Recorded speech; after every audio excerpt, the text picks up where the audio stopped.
पूर्व केंद्रीय मंत्री महेंद्र पांडे आज सोनभद्र पहुंचे और प्रबुद्ध वर्ग सम्मेलन में हिस्सा लिया।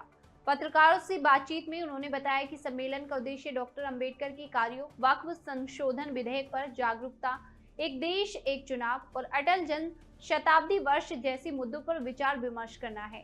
पाकिस्तान की नापाक हरकतों पर भारत सरकार के जवाबी कदमों का जिक्र करते हुए उन्होंने कहा कि सिंधु जल समझौता निरस्त करना और पाक नागरिकों को 48 घंटे के भीतर वापस भेजना इस नीति की शुरुआत है। पांडे ने आरोप लगाया कि 1960 में पंडित नेहरू ने देश की भलाई के बजाय अपनी शांतिप्रिय छवि को ध्यान में रखकर पाकिस्तान को 80% पानी दे दिया। युद्ध की संभावना पर उन्होंने कहा कि प्रधानमंत्री मोदी और बीजेपी ऐसी स्थिति नहीं बनाएंगे, लेकिन अगर पाकिस्तान या उसके आतंकी कोई हरकत करते हैं तो उन्हें करारा जवाब दिया जाएगा। वहीं आगामी 1 मई को सपा के प्रदर्शन पर उन्होंने सपा सांसद रामजीलाल सुमन द्वारा राणा सांगा पर की गई विवादित टिप्पणी को जनाक्रोश का कारण बताया। साथ ही सभी से शांतिपूर्ण अभिव्यक्ति की अपील की। प्रबुद्ध वर्ग सम्मेलन जी में आप शिरकत करने आए हैं, क्या उद्देश्य है इसका और क्या संदेश देना चाहते हैं? देखिए, कहीं भी समाज में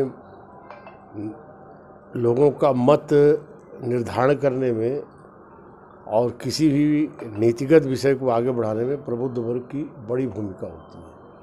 इस समय भारतीय जनता पार्टी के 4 महत्वपूर्ण अभियान चल रहे हैं। एक अभियान अंबेडकर जी के सम्मान का 14 अप्रैल से चला, वो अभी पूर्ण हुआ है।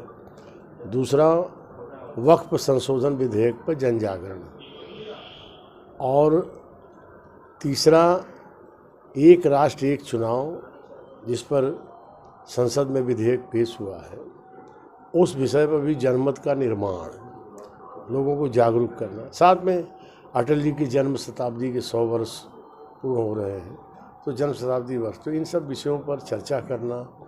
और देश प्रदेश में जो गतिविधियां हैं, भारत के अंदर आज 29 राज्यों में 19 राज्यों में भारतीय जनता पार्टी और राजग गठबंधन की सरकारें हैं। देश के अंदर जनता के आशीर्वाद से मोदी जी की अगुवाई में लगातार 11वें वर्ष में सरकार काम कर रही है। तो इन सब विषयों पर जनमत के भी समय समय पर चर्चा होनी चाहिए। प्रबुद्ध वर्ग उसका मुख्य आधार है, स्तंभ है। इस नाते प्रबुद्ध वर्ग सम्मेलन में स्थानीय भाजपा इकाई ने जिलाध्यक्ष नंदलाल जी की अगुवाई में उसका आयोजित किया है। मैं वहाँ उपस्थित हुआ। पाकिस्तान जो अटैक हुआ है आतंकियों का, उसका तनाव की स्थिति में है, तो क्या लगता है कि भारत सरकार इसका जवाब किस तरह से देगी? भारत सरकार जवाब देना शुरू कर दी है, देगी नहीं, दे रही है। 1960 में सिंधु जल समझौता, जो पूर्णतः भारत के हितों के विपरीत समझौता, केवल दोस्ती भाईचारा बढ़ाना, ज़्यादा लाभ दे करके उनको खुश रखना और अपनी पर्सनालिटी को डेवलप करने के लिए, न कि भारत को डेवलप करने के लिए, नेहरू जी ने अपनी शांतिप्रिय पर्सनालिटी बनाने में नेहरू जी ने समय लगाया था, न कि भारत आगे बढ़े। सिंधु के 80% जल पाकिस्तान को देने का जो ट्रीटी थी, और केवल 20% लगता है भारत में कृषि योग्य भूमि कम थी क्या, तो इस विषय पर कड़े कदम और कड़े कदम कि यहाँ से सबको 48 घंटे में देश में वापसी उनकी, ये सारे कड़े कदम उठा करके पाकिस्तान के नापाक मंसूबों के विरुद्ध कार्रवाई शुरू हो चुकी है। क्या युद्ध की स्थितियाँ बन रही हैं? भारतीय जनता पार्टी और भारत के प्रधानमंत्री कहीं कोई ऐसी स्थिति अपनी तरफ से नहीं करेंगे, लेकिन जब भी कोई ऐसी परिस्थिति बनेगी उसका इतना मुंहतोड़ जवाब होगा जिसकी कल्पना भी पाकिस्तान और उसके पोषित आतंकियों को नहीं होगी, क्योंकि ये बदला हुआ भारत है। और बदले हुए भारत में मोदी जी ने पहले भी उन मंसूबों का जवाब दिया है, आगे उससे भी बड़ा जवाब देने का क्रम चालू हो गया।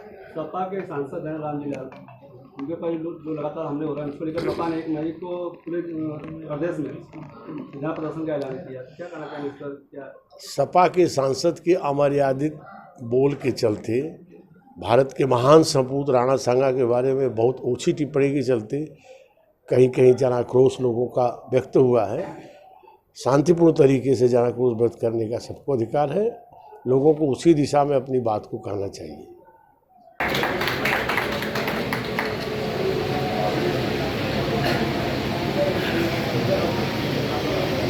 आप लोग जोरदार तालियों से स्वागत करते रहे हमारे मुख्य अतिथि जी का।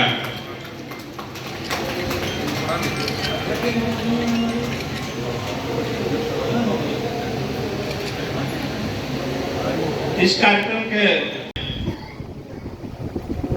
ऐसे हमारे मुख्य अतिथि जिनके सामने उनके सामने कोई भी पद गौना हो जाता है, हमारे जितने पता नहीं कितने आदरणीय महेंद्र पांडे जी तो मैं चाहूंगा कि आप लोग जोरदार तालियों से स्वागत करें। अध्यक्ष आदरणीय नंदलाल जी से मैं निवेदन करूंगा कि हमारे स्वागत करिए। श्री उदयनाथ मौर्य जी से मैं निवेदन करूंगा जी का माल्यार्पण में स्वागत करें। डॉक्टर नीरज कुमार मिश्र जी।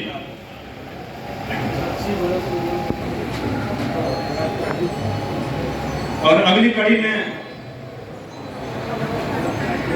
आईडीए के जिलाध्यक्ष